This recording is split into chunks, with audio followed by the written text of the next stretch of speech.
오늘 하나님께서 우리에게 주시는 말씀은 고린도후서 4장 7절입니다. 고린도후서 4장 7절 한 절 말씀을 우리 한 목소리로 함께 읽겠습니다.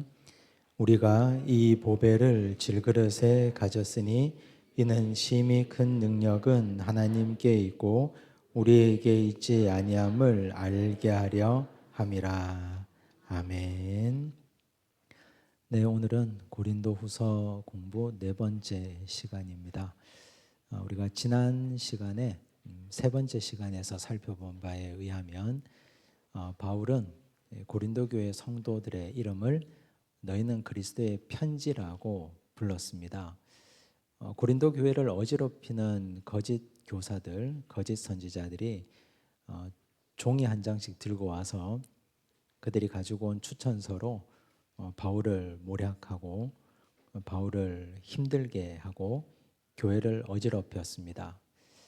그런데 바울은 말합니다. 그런 것 종이 100장이 있어도 사람이 쓴 추천장이 아무리 많이 있어도 우리가 복음으로 길러낸 너희 한 사람 한 사람이 우리 사도들의 편지라고 곧 하나님께 보여줄 수 있는 추천장이라고 말씀합니다. 그리고 이어서 새 언약의 일꾼이라는 말씀을 했습니다. 옛 언약은 곧 율법인데 율법은 폐기되는 것이 아니고 율법을 지키려고 살려고 애쓰고 노력하고 발부둥 쳐도 결국은 그 안에서는 무력감만 느낍니다.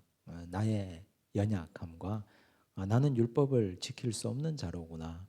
내가 안 된다는 것을 깨닫습니다. 그러면 그때 우리는 예수 그리스도의 십자가를 붙잡습니다. 결국 율법의 저주에 의해서 십자가에 달려 돌아가신 예수 그리스도를 통해서만 우리가 구원받습니다. 예수를 믿고 구원받은 사람에게 주시는 선물이 성령이니까 새 언약의 일꾼된 자들은 성령으로 일하는 자. 그게 우리 지난 3장에서 공부한 바입니다. 그리고 수건을 걷어내야 된다는 말씀까지 했습니다. 오늘은 이 새 언약의 일꾼된 직분으로부터 또 새로운 말씀이 이어집니다. 우리 첫 번째 질문 한번 보십시오. 바울은 새 언약의 일꾼된 직분을 받아 어떤 일을 하고 있습니까? 1절을 보시면 그러므로 우리가 이 직분을 받아 그랬습니다. 그럼 여기서 말하는 이 직분이란 어떤 직분입니까? 새 언약의 일꾼된 직분을 말합니다. 옛 언약, 즉 율법의 일꾼으로 사는 자가 아니고 율법의 일꾼으로 사는 자는 어떻게 사는 걸까요? 너 왜 이 율법 안 지켜? 너 왜 이 법 안 지켜? 계속 정죄하고 계속 율법을 지키라고 강요하고 사람 쫓아다니면서 괴롭히는 사람들, 그 율법의 일꾼이 아니라 나는 새 언약의 일꾼으로, 즉 성령으로 일하는 자, 이런 뜻입니다. 우리가 이 직분을 받아 긍휼하심을 입은 대로, 그렇죠? 새 언약의 일꾼들은 다 긍휼을 입은 자들입니다. 왜냐하면 율법으로 안 된다는 걸 알았으니까, 손들고 포기했으니까, 십자가 아래에 우리의 정과 욕심을 못 박았으니까, 우리의 약함을 하나님이 긍휼히 여기셨습니다. 그래서 우리는 다 긍휼하심을 입은 자들입니다. 즉 바울과 그와 함께한 동역자들은 모두가 다 새 언약의 일꾼인데 긍휼을 입은 자로 성령으로 일하는 자들입니다. 이제 이어서 나옵니다. 새 언약의 일꾼으로 성령으로 일하는 자들의 특징이 나옵니다. 첫 번째, 낙심하지 아니하고, 낙심이 없습니다. 왜냐하면 성령이 우리 속에 가득하게 임해서 일하는 자들은 낙심하거나 포기하지 않습니다. 여기 낙심하다라는 말이 나오죠. 엔카케오, 두려움에 굴복하다, 용기를 잃다. 굴복하지 않습니다. 왜냐하면 성령은 살리는 영이지 않습니까? 성령은 진리의 영이고, 그래서 하나님의 영이 우리 가운데 임해서 일하면 어떤 상황이나 어떤 환경에서도 낙심하거나 주저앉지 않습니다. 근데 우리가 주변 사람들을 이렇게 보면 항상 입에 원망과 불평과 혹은 안 된다는 말을 달고 사는 사람들이 많이 있습니다. 이건 이래서 안 되고 저건 저래서 안 되고 이거 집어치워야 된다고. 그러면 속으로만 생각하시면 됩니다. 성령으로 일하지 않는 사람이구나. 그 성령으로 일하는 사람은 낙심하거나 포기하는 법이 없습니다. 성령은 우리를 긍휼하게 하시고 우리를 살리신 영이기 때문에 죽은 자도 살리신 하나님께서 못할 일이 없지 않습니까? 그래서 하나님의 영으로 일하는 사람은 항상 긍정적이고 포기하지 않고 낙심하지 않습니다. 어떤 상황에서도. 두 번째, 이에 숨은 부끄러움의 일을 버리고 그랬습니다. 두 번째 특징이죠. 성령으로 일하는 사람, 새 언약의 일꾼된 사람은 숨은 부끄러운 일을 버린다고 했습니다. 즉 남들 모르게 뭔가를 숨겨두고 이건 저 사람은 알면 안 돼.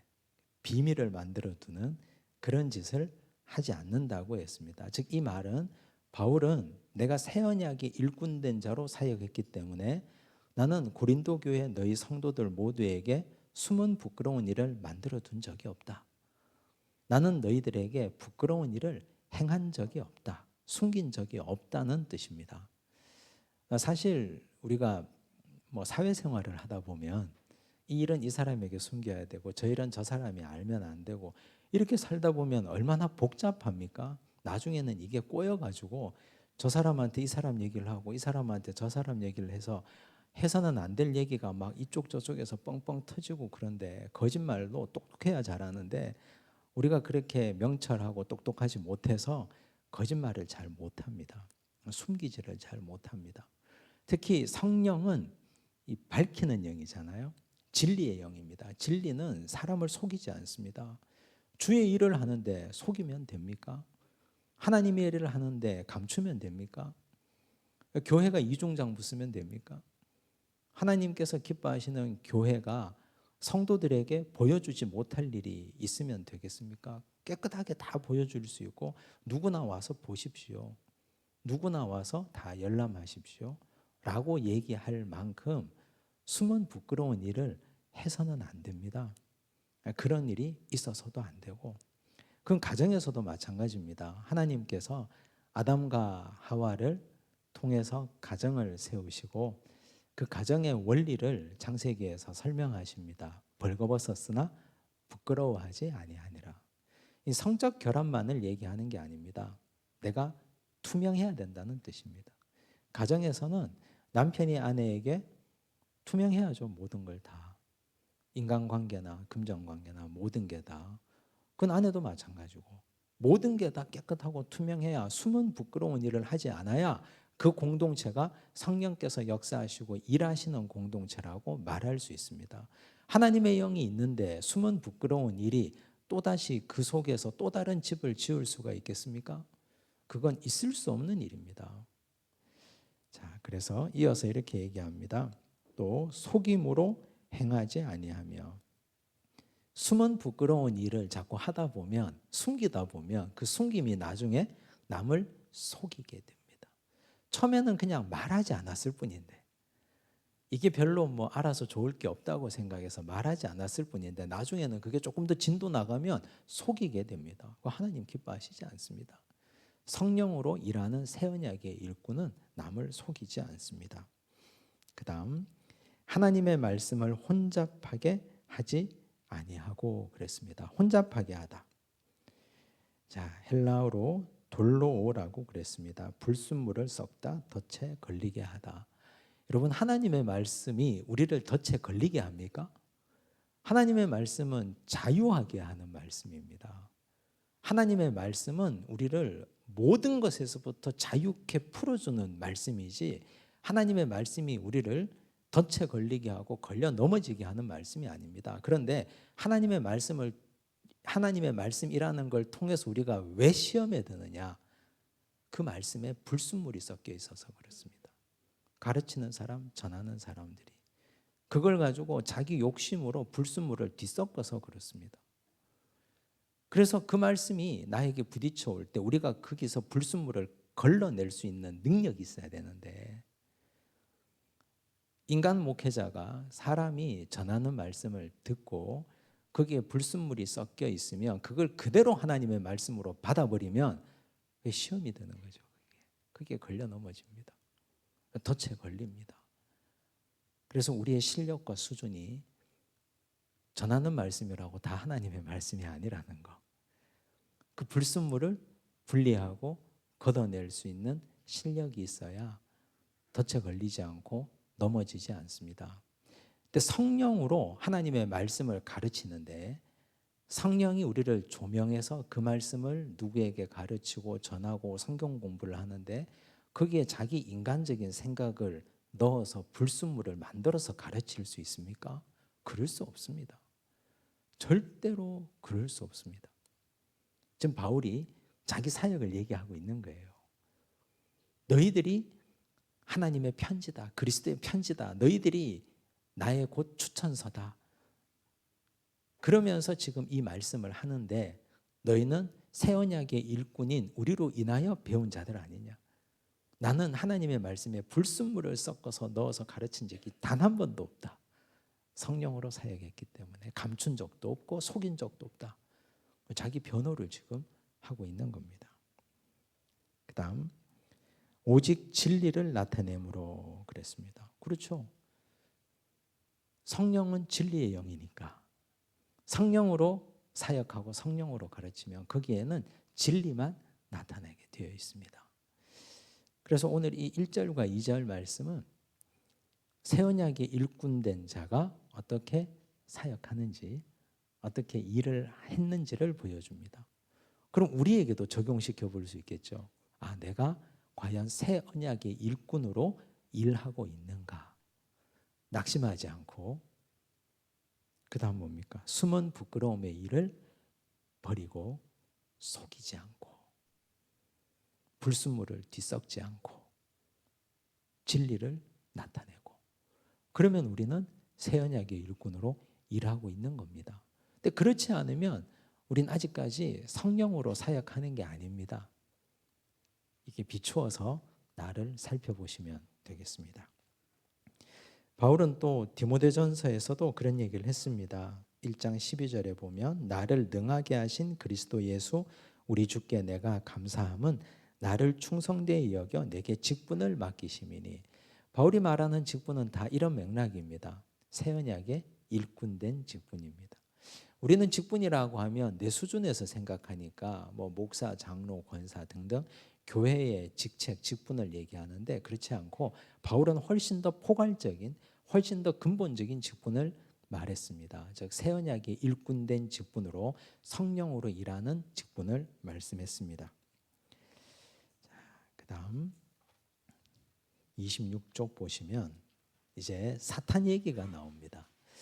여러분 사탄은 언제 활동할까요? 사탄은 하나님의 일이 활성화되어 있는 곳에 사탄도 함께 일합니다. 하나님의 사람들이 일을 하면 사탄도 열심히 일합니다. 하나님의 사람이 게으르게 누워 있으면 사탄도 일하지 않습니다. 그래서 죽어 있는 교회는 사탄도 죽어 있습니다. 같이 다 죽어 있습니다. 살아서 꿈틀대고 열심히 하나님의 일을 하려고 하면 악한 사탄 마귀도 같이 일합니다. 그래서 우리는 항상 기억해야 됩니다. 아, 내가 전도하면 사탄이 방해를 하겠구나. 내가 말씀 공부를 하면 사탄도 우리에게 방해를 하겠구나. 선한 사역에 힘쓰면 사탄도 여기에 이곳에 함께 역사하겠구나. 이걸 항상 염두에 두고 살아야 속 편합니다. 안 그러면 아니 하나님 일을 하는데 왜 이렇게 문제가 많고 왜 이렇게 사탄의 방해가 많은 거야. 당연합니다. 사탄이 그게 일이니까 그게 자기 일이니까 우리가 이해해 줘야 됩니다. 사탄도 자기 일을 해야 되니까 일 열심히 하라고. 근데 우리가 그 사탄의 일에 걸려 넘어지면 안 되는 거죠. 그걸 우리가 충분히 알고. 자, 사탄은 복음 사역을 어떤 식으로 방해합니까? 3절 만일 우리의 복음이 가리었으면 우리의 복음은 뭡니까? 우리라는 말은 바울과 함께한 동역자들 즉 바울과 디모데와 실라와 브리스길라와 아굴라와 누가 이런 분들이 전하는 복음이 가리었으면 전하는 복음이 왜 가리워집니까? 누구에게? 망하는 자들에게 가려진 것이라. 즉 복음을 받아들이지 않는 자들에게는 그게 가려진 거죠. 칼립토, 덮다, 은폐하다. 즉 덮여진 겁니다. 은폐되어 있는 겁니다. 복음을 아무리 전해도요. 전도 아무리 해도 받아들이지 않겠다고 하는 자들에게는 그 비밀과 그 재미가 드러날 수가 없습니다. 여러분 오늘 이 자리에 우리가 앉아서 1시간 정도 성경 공부하는데 복음의 진리에 대해서 관심이 없는 사람들 여기 있으면 그건 심한 고문입니다. 못 앉아 있습니다. 어떻게 앉아서 듣습니까? 이 재미없는 얘기를. 밖에 나가면 재미있는 일이 얼마나 많은데 여기서 1시간을 왜 앉아 있습니까? 근데 복음의 진리에 대해서 눈이 열린 사람은 하나님의 말씀이 꿀송이보다 답니다. 그게 참 놀라운 일입니다. 4절 그 중에 이 세상의 신이 누굴까요? 공중의 권세 잡은 사탄 마귀죠. 이 사탄 마귀가 믿지 아니하는 자들의 마음을 혼미하게 하다. 눈을 멀게 하다, 어둡게 하다 그랬습니다. 자, 사탄 마귀가 하는 짓이 나 믿지 않겠다고 하는 자들의 눈을 확 가려버립니다. 사탄 마귀가. 눈을 가려서 혼미하게 해서 그리스도의 영광의 복음의 광채가 비치지 못하게 함이니 그리스도는 하나님의 형상이니라. 하나님의 형상인 그리스도의 영광의 광채가 비치지 못하게 눈을 딱 가려버리는 겁니다. 자, 어떤 식으로 사탄 마귀가 눈을 가리는가? 이 대표적인 케이스가 나오잖아요. 우리가 잘 아는 마태복음 4장에 보면 마귀가 예수님을 시험하신 장면이 나옵니다. 우린 그걸 너무너무 잘 알고 있습니다. 이 3가지 시험을 마귀가 했습니다. 첫 번째 시험을 보면 4장 3절 시험하는 자가 예수께 나와서 이르되 네가 만일 하나님의 아들이여든 명하여 이 돌들로 떡덩이가 되게 하라. 자, 네가 하나님의 아들이라고 하는데 정말 네가 하나님의 아들이 맞다면 이 돌이 떡이 되게 해라 그랬습니다. 여러분 이게 어떤 시험일까요? 이 시험을 정의하자면 자, 떡은 필요합니다. 우리 인생에. 빵이 필요하잖아요. 밥 먹고 살아야 되잖아요. 물질이 필요합니다. 수고해서 물질이 필요합니다. 그런데 돌이 떡이 될 수 있습니까? 네가 만약 하나님의 아들이라면 너 능력 있다며 그러면 과정을 생략해봐 이런 뜻입니다. 자, 떡이 되려면 빵이 되려면 밀농사 지어야 됩니다. 씨를 뿌려야 됩니다. 땀 흘려야 됩니다. 농부의 수고가 따라야 됩니다. 하늘에서 비가 내리고 해가 내리쬐야 됩니다. 자라야 됩니다. 수확해야 됩니다. 탈곡해야 됩니다. 찧어야 되고 얼마나 많은 노동력과 얼마나 많은 시간의 수고가 거기에 들어가야 되는지 모릅니다. 우리 식탁에 떡이 하나 올라오기까지, 빵 쪼가리 그거 하나 올라오기까지 우리가 수고해서 땀 흘려서 밥을 먹고 돈을 벌고 일터에서 수고해야 되는 겁니다. 그런데 돌이 떡이 되는 건 네가 만약 하나님의 아들이라면 네가 그렇게 능력이 있다면 과정을 생략하고 결과만 만들어 와 이런 뜻입니다. 여러분 이게 교회가 당하는 시험이기도 하고 믿는 사람들이 당하는 시험이기도 합니다. 우리는 항상 결과에 목숨을 겁니다. 근데 하나님은 과정을 너무너무 중요하게 생각합니다. 사탄은 이런 식으로 우리의 눈을 가립니다. 너 지금까지 보여준 게 뭐가 있어? 너 지금까지 열심히 산다고 했고 너 하나님의 아들로 신앙생활 열심히 한다고 했는데 손에 쥔 게 뭐가 있어? 자식이 잘 됐냐? 네가 돈을 많이 벌었냐? 사람들이 너를 칭송하기를 하냐? 지금까지 너의 결과를 가져와 봐. 빨리 그 결과를 달라고 해. 근데 지금 우리는 과정 중에 있는 거거든요. 여전히 하나님 나라 갈 때까지 우리는 여전히 열심히 빚어지고 연단되고 단련되고 있는 과정 중에 있는 사람들입니다. 근데 사람들은 과정을 굉장히 무시합니다. 하나님은 과정과 절차를 너무너무 중요하게 여기는 분입니다. 그래서 교회는 공동체가 모여서 토론하고 회의하고 어떤 사람의 의견도 소중하게 받아서 함께 의논해서 결과를 만들어내는 과정이 매우 중요합니다. 근데 그런 것 없이 돌이 떡덩이가 되는 것처럼 그냥 한순간에 뭐가 탁탁탁탁 되고 하는 거 그거 좋은 게 아닙니다. 결과적으로. 이런 식으로 사탄은 자꾸 우리의 눈을 가립니다. 두 번째 시험을 하죠. 마태복음 4장 5절과 6절 보니까 이에 마귀가 예수를 거룩한 성으로 데려다가 성전 꼭대기에 세우고 이르되 네가 만일 하나님의 아들이여든 뛰어내리라 기록되었으되 그가 너를 위하여 그의 사자들을 명하시리니 그들이 손으로 너를 받들어 발이 돌에 부딪히지 않게 하리로다 하였느니라. 자, 이건 한마디로 얘기하면 너 하나님의 아들이라면 기적을 보여줘, 이런 뜻입니다. 기적을 보여줘. 성전 꼭대기에서 뛰어내려도 너 죽지 않을 테니까 기적을 보여달라는 뜻입니다. 여러분, 기적은 일어납니까? 안 일어납니까? 일어나죠. 성경에 보면 죽은 자가 살아나고 병든 자가 일어나고 앞 못 보는 자가 눈을 뜨고 기적이 일어납니다. 초자연적인 기적이 안 일어나는 게 아닙니다. 매번 여러 번 자주 일어납니다. 그런데 그 기적은 어떤 과정에서 일어났느냐가 중요합니다. 우리가 주의 일을 열심히 하는 과정에서 기적이 일어나는 거죠.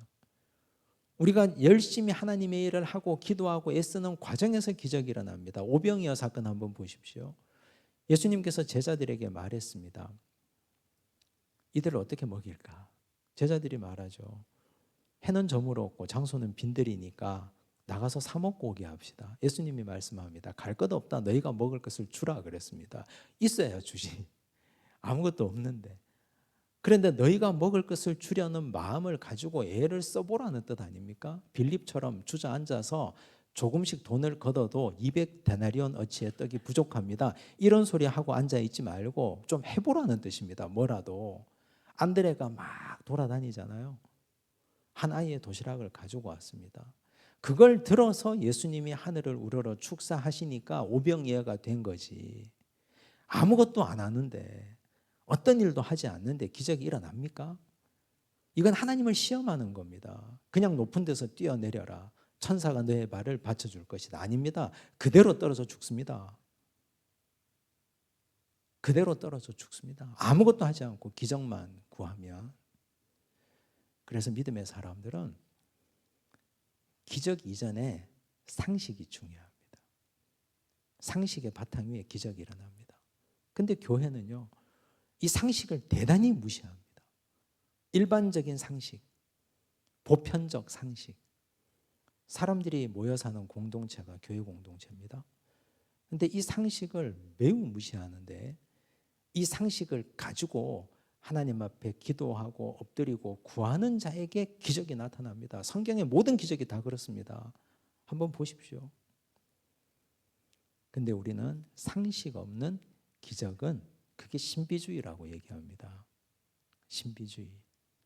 그런 신비주의는 역사적으로 배격되어져 왔습니다. 교회사에서도. 믿음의 백성들은 상식 위에 집 짓고 살아야 됩니다. 그러면 하나님께서 그 보편적 상식과 가치 위에서 우리에게 주신 이성이 있잖아요. 분별력과 판단력이 있잖아요. 그 위에서 하나님은 때로는 초자연적인 기적도 역사도 우리에게 선물처럼 주시는 분입니다. 그래서 이게 사탄이 이런 식으로 우리의 눈을 가리고 있습니다. 세 번째, 8절과 9절, 마귀가 또 그를 데리고 지극히 높은 산으로 가서 천하 만국과 그 영광을 보여 이르되 만일 내게 엎드려 경배하면 이 모든 것을 내게 주리라. 물질에 대한 욕구, 탐욕을 자극하는 거죠. 지극히 높은 산에 마귀와 예수님 둘만 있습니다. 이 말은 너하고 나하고 둘밖에 없잖아. 딱 한 번만 여기 엎드려 절하면 너 보는 거 다 보여줄게. 다 줄게. 안목의 정욕을 자극하는 거죠. 사탄 마귀가 우리를 시험하는 방식, 우리의 눈을 가리는 건 우리 안목의 정욕을 자극합니다. 우리 눈을. 그걸 걷어내야 됩니다. 그걸. 과정을 무시하는 것. 기적을 지속적으로 우리에게 요구하는 것. 상식을 무시하는 것. 안목의 정욕을 자극하는 것. 물질의 욕구를 자극하는 것. 이런 것들로 우리 눈을 가려서 하나님의 영광의 광채, 복음의 광채가 비치지 못하게 만듭니다. 사탄은 이런 식으로 복음 사역을 방해합니다. 그럼 우리가 교회 일을 할 때요, 교회에서 많은 일들을 하잖아요. 가정에서도 복음적인 일을 하고 할 때 우리 이런 것들을 조심해야 되는 겁니다. 자, 과정을 건너뛰지 말자. 항상 어떤 과정이 우리에게 문제가 있는지 이걸 반추하고 돌이켜보자. 우리가 철저하게 하나님이 우리에게 주신 상식의 바탕 위에서 일을 하고 있는지 살펴보자. 혹시 우리가 탐욕에 눈이 멀어서, 안목의 정욕에 눈이 멀어서 내가 너무 큰 일을 벌이고 있는 건 아닌지 그것도 한번 살펴보자. 이렇게 점검하고 나가야 됩니다. 그렇지 않으면 사탄 마귀가 우리의 눈을 뒤덮어서 못 보게 합니다. 안 보입니다. 그다음 바울을 포함한 동역자들의 사역 방향과 목표가 무엇입니까? 바울이 고린도 교회를 사역하는 방향을 설명했습니다. 5절 우리라고 하는 건 바울의 동역자들이죠. 바울을 포함한 동역자들은 우리를 전파하는 것이 아니라, 이 사역 방향이 아주 중요한 겁니다. 우리를 나타내려 함이 아니다. 당연한 거죠. 당연한 건데 당연한 게 아닙니다. 정말 당연한 겁니다. 교회 일을 하는 사람들, 하나님의 일을 하는 사람들은 자기 이름을 지우는 훈련을 지속적으로 계속해서 열심히 해야 됩니다. 이거 지속적으로 하지 않으면 우리의 마음속에는 항상 내 이름을 드러내고자 하는 욕망이 들끓고 있기 때문에 이게 잘 안 돼요. 창세기 11장 3절과 4절을 보면 바벨탑 사건이 나옵니다. 자, 서로 말하되 자 벽돌을 만들어 견고히 굽자 하고 이에 벽돌로 돌을 대신하며 역청으로 진흙을 대신하고 또 말하되 자 성읍과 탑을 건설하여 그 탑 꼭대기를 하늘에 닿게 하여 우리 이름을 내고 온 지면에 흩어짐을 면하자 하였더니, 바벨탑 사건의 핵심이 뭡니까? 왜 하나님이 진노하셨습니까? 우리 이름을 내고, 우리 이름을 내고입니다. 우리 이름을 내고. 결국은 인간이라는 존재는 자기 이름을 내고자 하는 명예욕과 권력욕에 중독되어 있기 때문에 이게 굉장히 위험합니다. 바울이 고린도 교회 개척했잖아요. 바울이 로마 교회에 편지 썼고, 바울이 데살로니가 교회에 개척했고, 수많은 교회들을 개척했는데 거기서 자기가 주인 노릇하려고 하면 얼마든지 할 수 있죠. 그런데 그는 우리는 우리 이름을 내려야 하지 않는다. 우리를 전파하는 것이 아니라 그랬습니다. 그래서 우리는 이 직분자들이 항상 이거 조심해야 됩니다. 목사, 저 같은 사람 항상 강단에서 말씀 전하잖아요. 그죠? 말씀 전하는 사람이 조심해야 될 것, 이 교회가 자기 걸로 착각하는 것, 또 결정권자의 자리에 있는 분들, 뭔가를 결정할 수 있는 분들, 장로님들, 그게 우리 교회가, 내 교회가 아니잖아요. 주인 의식은 가지되 주인 노릇은 해서는 안 됩니다. 자기 이름을 드러내는 것 철저하게 조심해야 됩니다. 그 하나님이 기뻐하지 않습니다. 이건 성경이 지속적으로 우리에게 금하고 있는 바이기 때문에 우리를 전파하는 것이 아니라는 것. 근데 오히려 이렇게 얘기하죠. 오직 그리스도 예수의 주 되신 것과 그의 사역 방향은 예수 그리스도의 주 되신 것을 전했습니다. 예수 그리스도가 주라 그러면 나는 예수의 종이 되는 거죠. 주라고 고백하는 순간 나는 종이 됩니다. 예수 그리스도가 교회의 머리가 되시고 나는 그 몸의 지체가 되고 종이 되는 것입니다. 그 다음이 더 중요합니다.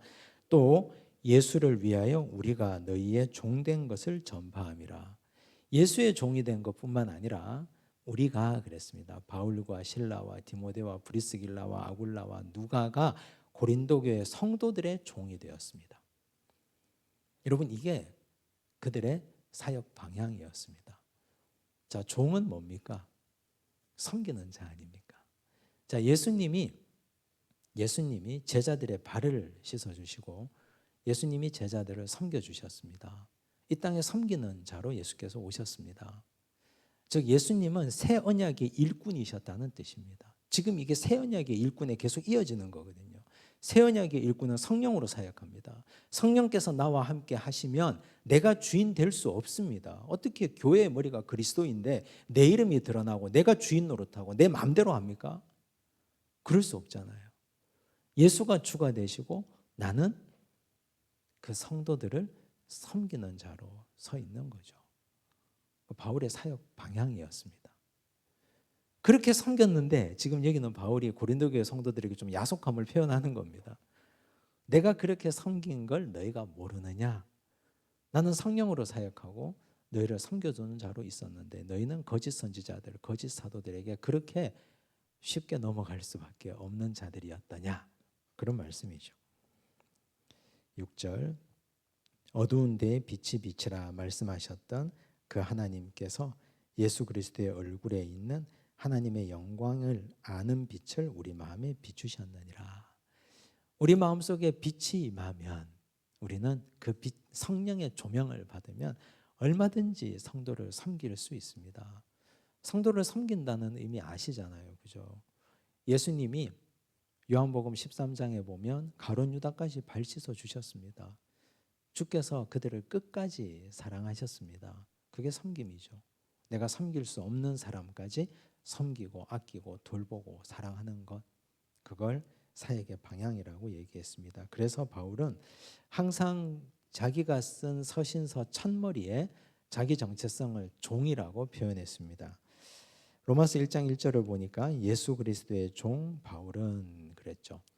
지금 이거 보니까 예수 그리스도의 종뿐 아니라 바울은 성도들의 종으로도 섬겼다는 뜻입니다. 잘 기억하시면 좋겠습니다. 그 다음 이제 중요한 게 나오죠. 7절 보니까 보배와 질그릇에 대한 얘기가 나오는데요. 우리가 이 보배를 질그릇에 가졌으니, 여기서 우리는 바울뿐만 아니고 사역자들뿐만 아니고 성도들까지 같이 이렇게 표현하고 있는 겁니다. 우리가 이 보배를, 보배는 누굽니까? 예수 그리스도예요. 질그릇은요? 우리, 나, 사람입니다. 바울을 비롯한 모든 사람들이 질그릇입니다. 왜 질그릇이라고 표현했을까요? 금그릇, 은그릇, 나무그릇이 아니고 질그릇은 깨어지기 때문에. 깨어지는 게 숙명입니다. 질그릇은 시간이 지나면 색이 바릅니다. 또 시간이 지나면 자꾸 물에 이렇게 씻다 보면 그림도 예쁘게 유약을 발라서 그림 그려서 좀 구워놔도 세월이 가고 시간이 지나면 색이 옅어지고 물이 빠집니다. 그리고 여기 부딪히고 저기 부딪히다 보면 이가 빠지겠죠. 금도 가겠죠. 나중에는 박살도 납니다. 그게 질그릇의 숙명입니다. 우리는 흙으로 빚어진 육체 아닙니까? 원래 우리의 원재료가 흙이었습니다. 무쇠가 아니고 강철이 아니고 흙으로 빚어진 육체이기 때문에 우리는 시간이 갈수록 우리는 금이 가고 깨어지고 무너지고 부서집니다. 앉았다 일어설 때마다 뭐 신음소리 나고 들어 누울 때마다 아프고 그렇습니다. 당연한 겁니다. 그게 이상한 게 아니고 너무너무 자연스러운 겁니다. 그런데 이 보배를 질그릇에 가졌다 했습니다. 질그릇 같은 이 육체에 보배 대신 예수께서 들어와 계신다는 뜻입니다. 근데 이걸 가지고요, 초기 교회에서 논쟁이 꽤 됐습니다. 어떤 논쟁이 되었냐? 이런 식의 그 명제들이 있었습니다. 자, 한번 제가 말해 볼게요. 유한이 무한을 품을 수 있는가? 집합관계에서 한번 생각해 보십시오. 집합관계에서. 자, 자연수가 실수를 포함할 수 있습니까? 갑자기 수학 시간이 돼가지고 실수가 더 크잖아요. 실수가 자연수를 품는 거지. 이게 수리관계에서, 집합관계에서는 불가능한 계산입니다. 인간은 유한하잖아요. 유한한 인간이 무한하신 하나님을 품을 수 있는가라는 명제였습니다. 품을 수 있습니까? 논리적으로 없잖아요. 수학적으로 계산해 보면. 근데 지금 여기 보세요. 우리가 이 보배를 질그릇에 가졌다 그랬습니다. 나는 유한한, 그것도 못나고 깨어지고 부서진 질그릇 같은 유한한 존재인데 무한하신 예수 그리스도를 품었습니다. 이게 논리적으로 모순이라는 거예요. 그래서 초기 교회에서는 말도 안 된다 그랬습니다. 바울을 굉장히 공격했습니다. 근데 이 사람들은 대단히 무식한 사람들입니다. 왜냐하면 이제 그런 철학과 그런 수학적인 데는 능통하고 잘하는 사람들이었지만 성경을 몰랐습니다. 요한복음 15장 5절 말씀 한번 봅시다. 우리 함께 읽을게요. 시작. 나는 포도나무요 너희는 가지라. 그가 내 안에 내가 그 안에 거하며. 여기까지 보세요. 그가 내 안에 내가 그 안에 거하며. 내가 누굽니까? 예수님 말씀이거든요. 예수님께서 그 안에 거한다 그랬습니다. 거한다는 말이 뭐예요? 산다는 뜻입니다. 즉 우리가 예수님 안에 거하고 예수께서 내 안에 산다 그랬어요. 예수님이 직접 말씀하신 거예요. 그러니 사람이 열매를 많이 맺나니 나를 떠나서는 너희가 아무것도 할 수 없다. 예수님이 말씀하신 건데요, 이거. 예수님이 직접 포도나무와 가지 비유해서 하신 말씀입니다. 그러므로 다시 질문합니다. 유한이 무한을 품을 수 있다, 없다? 있다. 있어요. 이게 역설이에요. 이게 초대교회의 굉장한 역설이고 이게 신앙입니다. 그리고 또 이건 인간이 품고 싶다고 품을 수 있는 게 아니에요. 예수께서 성육신 하셨기 때문에 품을 수 있는 겁니다. 근본적으로 예수님께서 하나님의 본체시나 인간의 옷을 입고 이 땅에 오셨기 때문에 우리가 예수님을 품을 수 있는 거지, 예수께서 결단하셨기 때문에 가능한 거지, 우리 인간의 힘으로는 불가능한 일입니다. 예수께서 결단하셨기 때문에. 그래서 이게 은혜라고 하는 겁니다. 이걸 나 같은 모자란 질그릇 안에 무한하신 예수께서 보배로 좌정해 계신다. 이 은혜 아닙니까? 그렇잖아요. 그러면 나는 참 이도 빠지고 금도 가고 색깔도 다 퇴색되어 가는, 아무도 거들떠 보지도 않는 질그릇입니다. 그 속에 보배가 없다면, 예수가 없다면. 근데 그 속에 예수를 품으니까, 예수를 내가 영접하고 예수 그리스도가 나와 함께 하시니까 사람들이 나를 어떻게 봅니까? 빛나는 보석을 품은 그릇으로 보는 거예요. 그럼 사람들이 나에게 뭐라고 해요? 잘한다고 칭찬하고 이쁘다고 하고 열심히 주의 일을 한다고 수고한다고 하고 등 두드려 주잖아요. 그러다 보면 인간이 어떻게 돼요? 지가 보배인 줄 알아요. 이게 문제입니다. 이게 자기가 보배인 줄 안다니까요.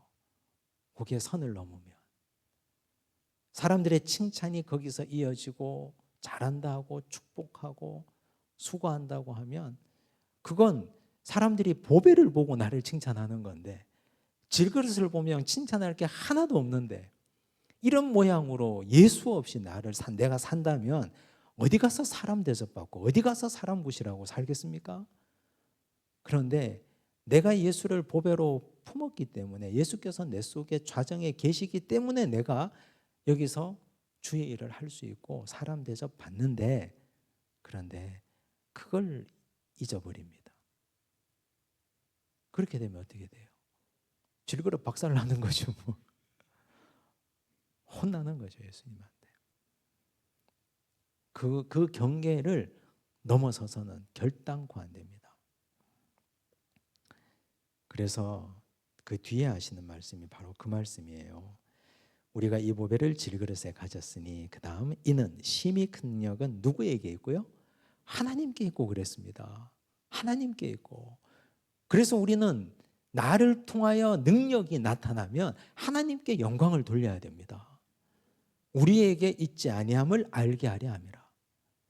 나를 통하여 능력이 나타나잖아요. 그죠? 나를 통하여 빛나잖아요. 그러면 나를 능하게 하신 예수 그리스도 하나님 그 이름을 우리가 찬양하고 영광을 드려야 되지, 자기가 중간에서 영광 다 가로채 먹고 자기가 예수님인 척, 자기가 보배인 척 그러고 살면 하나님 가만히 안 둡니다. 절대. 심히 큰 능력은 하나님께 있고 우리에게 있지 아니함을 알게 하려 함이라. 이거 기억해야 됩니다. 그래서 바울은 나는 새 언약의 일꾼으로 나 같은 이 육체에 보배 되신 예수님을 모시고 살았고, 그래서 나는 나를 통하여 하나님의 능력이 나타난 거지 나는 아무것도 아닌 존재다. 맨날 바울이 자기 간증하잖아요. 나에게 육체의 가시가 있었고 나는 과거에는 사람을 잡아다 옥에 넘기는 죄인 중에 괴수였다고 맨날 얘기하잖아요. 자기 질그릇 시절에 자기를. 그거 기억하셔야 됩니다. 자, 고린도전서 1장 26절에서 29절 이렇게 보면 형제들아 너희를 부르심을 보라. 육체를 따라 지혜로운 자가 많지 아니하며 능한 자가 많지 아니하며 문벌 좋은 자가 많지 아니하도다. 이 다 질그릇들이니까요. 질그릇 중에 질그릇이 거기서 거기지 뭐. 질그릇 중에 학벌이 좋다 해봐야 그것도 질그릇이에요.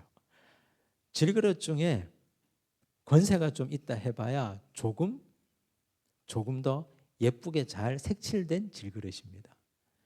자, 솔로몬 질그릇입니까? 아닙니까? 질그릇이죠. 근데 솔로몬이라는 질그릇이 세월이 한참 가고 해서 요즘 우리 새벽기도 때 전도서 나누는데 전도서 인생 말년이 되니까 나나 농부나 다 똑같다 그래요. 지혜자나 우매자나 다 똑같다 그래요, 솔로몬이. 왜냐하면 자기도 질그릇인데 색깔 다 바르고 이 다 빠지고 나니까 가문 좋고 문벌 좋고 자기 아버지 다윗이고 돈 그렇게 많았고 처첩이 1000명이나 된 거, 그게 무슨 의미가 있습니까? 다 하나님 앞에 가야 되는 질그릇인데 아무 의미 없는 겁니다. 그거 자랑하는 것 정말 헛된 것 중에 헛된 일입니다. 그런 얘기입니다. 그러나 하나님께서 세상에 미련한 것들을 택하사, 이걸 바꾸어서 읽을 수 있습니다. 하나님께서 세상의 질그릇들을 택하사 그랬어요. 질그릇 중에 정말 연약하고 모자란 그릇들을 택하사 지혜 있는 자들을 부끄럽게 하시고 세상의 약한 것들을 택하사 강한 것들을 부끄럽게 하려 하셨습니다. 29절, 아무 육체도 하나님 앞에서 자랑하지 못하게 하려 하심이라. 질그릇들은 자랑하면 안 됩니다. 질그릇인데, 자랑해봐야 질그릇인데요. 자, 이제 보배를 품은 질그릇이 어떤 강력한 힘이 있는가를 설명합니다. 8절, 우리가 사방으로 우겨쌈을 당하여도 쌓이지 아니하며 답답한 일을 당하여도 낙심하지 아니하며 박해를 받아도 버림받지 아니하며 거꾸러뜨림을 당하여도 망하지 아니하는 이유는 뭘까요? 보배를 품고 있기 때문에 그래요. 내가 질그릇으로는 답답하죠. 힘들죠. 못 견딥니다. 그런데 내 속에 보배 대신 예수님이 친히 임재하고 계시기 때문에 이런 일을 당해도 아무런 염려나 걱정이 없습니다. 시편 23편 4절에 내가 사망의 음침한 골짜기로 다닐지라도 해를 두려워하지 않을 것은 주께서 나와 함께 하심이라. 주의 지팡이와 막대기가 나를 안위하시나이다 그랬습니다. 예수님께서 이 땅에서 사역하실 때 제자들과 함께 배를 타고 갈릴리 호수를 건너가신 적이 있습니다. 여러 번 다니셨겠죠. 풍랑이 일었습니다. 그때 제자들이 어떻게 합니까? 마태복음 8장 24절 25절 보니까 바다에 큰 놀이 일어나 배가 물결에 덮이게 되었으되 예수께서는 주무시는지라. 근데 제자들이 어떻게 했어요? 나와 깨우며 이르되 주여 구원하소서 우리가 죽겠나이다. 제자들이 잘한 게 뭡니까? 예수님 깨운 거예요. 예수님은 풍랑이 일어도 걱정 없습니다. 주무시는 거예요. 근데 제자들은 죽겠는 거예요. 근데 참 놀라운 게 예수님이 타신 배도 제자들과 함께 탄 배가 풍랑에 휩싸입니다. 예수님과 제자들이 함께 탔다고 해서 그 배가 그냥 편안하고 안전하고 무사히 그냥 가는 게 아니에요. 문제가 생깁니다. 예수 모시고 사는 가정이라고 해서 문제 없겠습니까? 갈등도 있고 문제도 있고 사건 사고 터지고 자녀들 속썩이고 그렇습니다. 근데 우리가 기억해야 될 것, 예수가 우리와 함께하고 계신다는 사실. 그래서 우리는 기억해야 됩니다. 질그릇, 우리는 질그릇인데 내 속에 예수님이 함께 계신다는 사실. 그래서 우리는 주무시고 계신 예수님을 깨워야 돼요. 그게 기도 아닙니까? 내 속에 계시는 예수님, 이 유한한 인간, 질그릇 같은 인간 속에 함께 내주하고 계시는 예수여, 일어나셔서 저 바람과 풍랑을 잠잠케 해주십시오. 예수님께 부탁해야 됩니다. 왜 그거 부탁하지 않습니까? 나와 예수님 함께 하는데. 26절 한번 봅시다. 예수께서 이르시되 어찌하여 무서워하느냐 믿음이 작은 자들아 하시고 곧 일어나사 바람과 바다를 꾸짖으시니 아주 잔잔하게 되거늘. 곧이라는 말 보십시오. 곧 일어나사. 기도하면 예수님이 곧 일어나사 바람과 바다를 잠잠케 하시니까 어떻게 해요? 아주 잠잠하게 되었다. 풍랑 하나 없는 잠잠한 바다가 되었다는 뜻입니다. 예수님 모시고 있는 가정, 우리 개인 다 문제 있습니다. 근데 그 문제 가운데 우리는 보배 대신 예수님을 항상 잘 활용하셔야 됩니다. 엎드려 구하고 깨우고 일하여 달라고 움직여 달라고 날 위해서 지금도 일어나서 우리 인생의 바람과 풍랑을 잠잠케 해달라고 부탁해야 됩니다. 그래서 우리는 결론은 보배 되신 예수님을 모시고 사는 질그릇은 흔들릴지언정 난파하지 않습니다.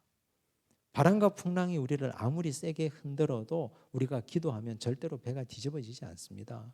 그거 기억하고 계속해서 깨어서 기도하셔야 됩니다. 자, 그다음 우리가 예수의 죽으심을 짊어지면 우리에게 어떤 변화가 나타나는가? 10절 우리가 항상 그랬어요. 예수의 죽음을 몸에 짊어짐은, 이 죽음이라는 말이 참 특별한데요. 제가 여기 오른쪽 페이지에 적어뒀습니다. 죽음의 두 가지 헬라어가 있는데요. 네크로시스라는 말이 있고 또 타나토스라는 말이 있습니다. 네크로시스는 점진적으로 죽어가는 겁니다. 과정으로서의 죽음입니다. 계속해서 죽어가는 거예요. 지금 여기는 네크로시스라는 말을 썼습니다. 타나토스는 한번 딱 사건이 일어나서 죽어버리는 거예요. 자, 타나토스가 쉽습니까? 아니면 네크로시스가 쉽습니까? 타나토스가 훨씬 깔끔합니다. 한 번에 그냥 딱 가버리는 거.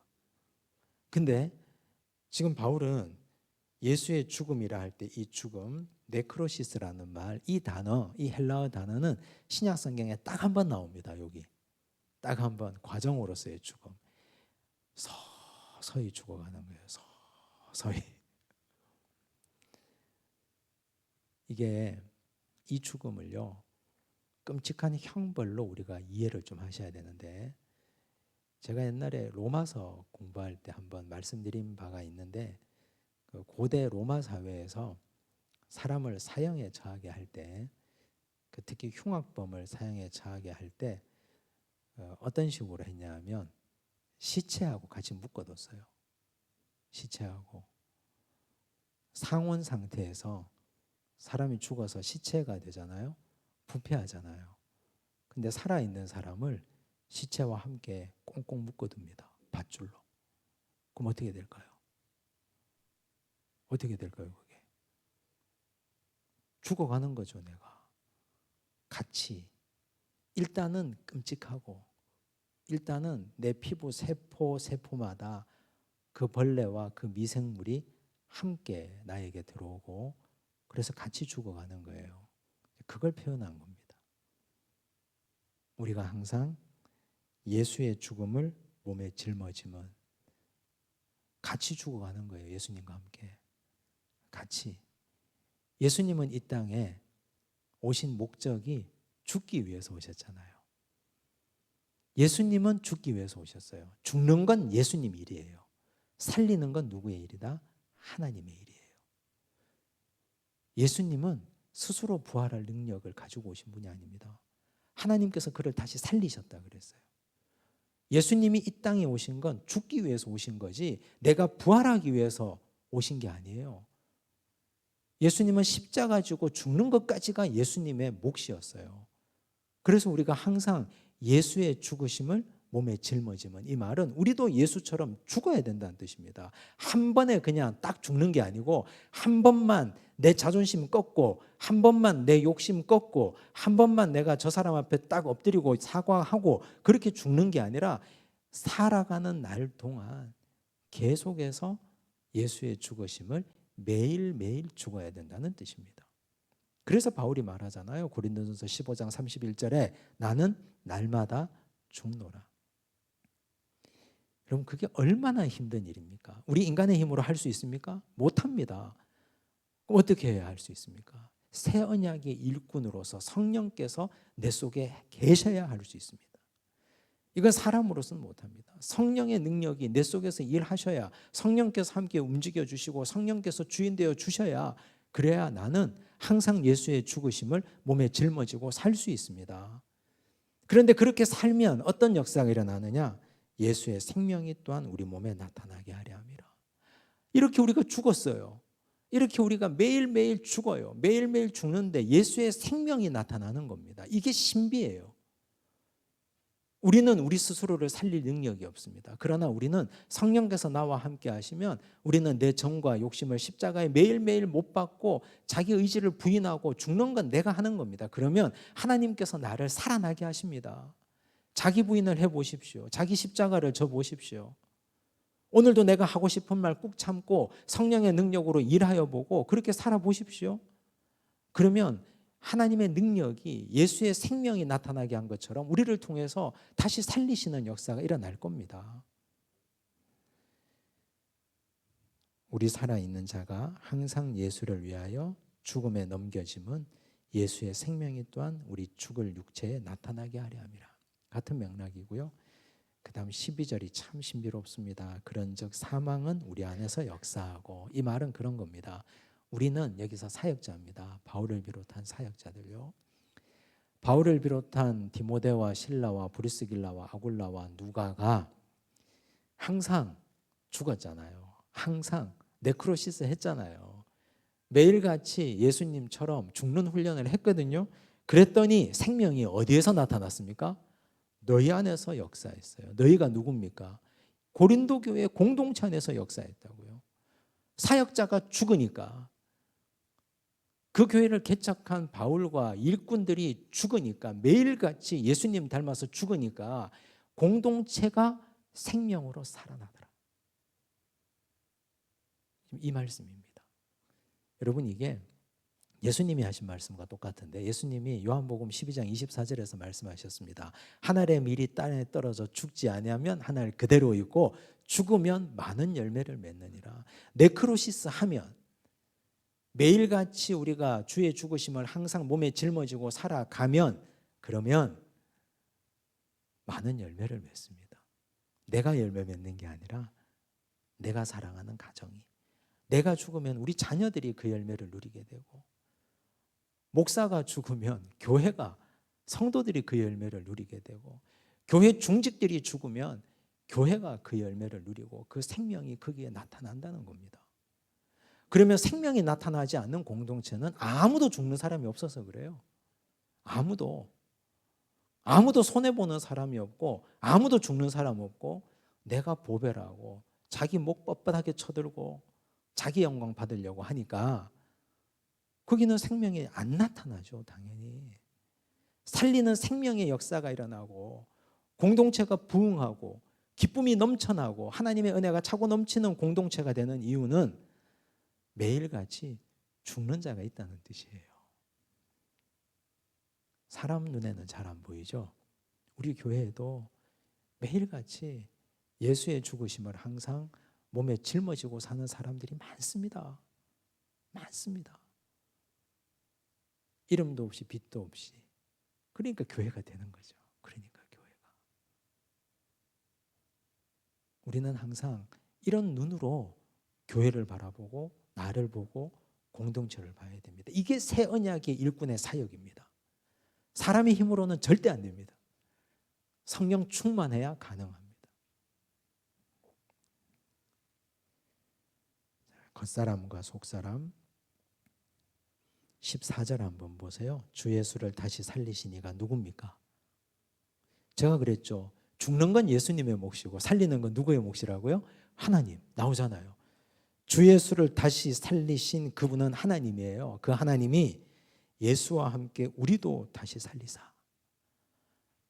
예수님 살렸어요. 하나님이. 그러면 우리도 예수를 닮아서 항상 예수의 죽으심, 그 네크로시스를 몸에 짊어지고 살면 우리도 예수님처럼 하나님이 다시 살리신다는 뜻입니다. 여러분, 우리가 죽는 것까지만 잘하면 됩니다. 잘 죽어야 돼요. 매일같이 성질 죽이고 매일같이 예수의 죽으심을 짊어지고 매일 죽어야 돼요. 그러면 살아야 되는데 이런 생각 안 해도 됩니다. 하나님이 살아계실진데 그 하나님이 예수를 다시 살리셔서 하나님 보좌 우편에 앉으신 것처럼 하나님이 우리도 살립니다. 그럼 이 말은 예수와 나를 같은 자리에 놓는 거예요. 그렇잖아요. 예수님도 하나님을 뭐라고 불렀어요? 아버지. 우리도 하나님을 뭐라고? 아버지. 그럼 우리가 예수님 뭐가 됩니까? 예수님을 우리 자매님들은 오빠라고 부르고 저는 형님이라고 부르고 형제가 되는 거예요. 가족관계가 같은 반열에. 놀라운 영광입니다. 이거 예수님과 감히 우리가, 그래서 잘 죽기만 하면 하나님께서 우리를 예수님과 같은 반열에 놓아주십니다. 그거 탐나지 않습니까? 그거 욕심내야 됩니다. 세상에 썩어 없어질 건 욕심내지 말고 예수님과 같은 반열에 오를 수 있도록 열심히 죽읍시다. 잘 죽어야 됩니다. 그렇지 않아도 사순절인데 열심히 잘 죽어야 됩니다. 바울이 또 이런 얘기를 하죠. 16절 보세요. 그러므로 우리가 낙심하지 아니하노니. 이 낙심이라는 얘기 또 나오죠. 1절에 아까 우리가 봤습니다. 새 언약의 일꾼된 분들은 낙심하지 않는다 그랬어요. 왜냐하면 내가 죽어도 살리실 하나님이 있기 때문에 우리는 낙심하지 않는 거예요. 우리가 낙심하지 아니하노니 우리의 겉사람은 낡아집니다. 그렇죠. 바울이 고생을 워낙 많이 해서 바울이 복음 전한다고 하도 많이 맞아서 40에 하나 감암매를 3번이나 맞아서 항상 매 맞고 항상 감옥에 갇히고 고생 너무 많이 해서 겉사람은 낡아집니다. 그런데 우리의 속사람은 날로 새로워집니다. 왜요? 하나님이 살리니까. 내 영혼은 날로 날로 새로워집니다. 우리가 잠시 받는 환난에 경한 것이 지극히 크고 영원한 영광에 중한 것을 우리에게 이루게 합니다. 우리가 주목하는 것은 보이는 것이 아니요 보이지 않는 것이니. 그러므로 우리가 보는 건요 보이지 않는 걸 봐야 됩니다. 보이지 않는 걸 어떻게 봅니까? 하나님이 하실 일을 바라보는 겁니다. 그 큰 영광을 바라봐야 됩니다. 이 땅의 것 보이는 것 기껏해야 돈 몇 푼 아닙니까? 기껏해야 넓은 집 아닙니까? 좋은 땅 아닙니까? 그거 누리고 천년만년 삽니까? 저 하늘의 영광을 바라보고 보이지 않는 걸 마치 보는 것처럼 붙들고 사는 은혜가 있기를 바랍니다. 보이는 것은 잠깐이요 보이지 않는 것은 영원함이라고 말씀하셨습니다. 오늘 이 말씀 잘 기억하시고 새 언약의 일꾼으로 성령 충만해서 잘 죽으면 좋겠습니다. 기도하겠습니다. 은혜가 풍성하신 아버지 하나님, 새 언약의 일꾼은 성령으로 일하는 자라고 하셨습니다. 성령으로 일하는 자는 자기를 자랑하지 않습니다. 자기의 잘남을 나타내지 않습니다. 주를 그리스도로 부르고 예수의 종되고 성도를 섬기는 종으로 산다고 하셨습니다. 주여 우리가 그런 인생 살아가게 하여 주옵소서. 주여 우리는 질그릇같이 모자라고 연약한 존재들입니다. 그러나 보배 되신 예수님이 우리 가운데 친히 내주하여 주셔서 우리를 빛나게 하심을 깨닫습니다. 사람들이 우리를 칭찬한다고 해서 교만하지 않게 하여 주옵소서. 그저 우리는 예수님 때문에 덕보고 사는 존재이니 신령하고 놀라운 하늘의 복을 누리고 살아가는 자로 항상 겸손하게 살아가게 하여 주시옵소서.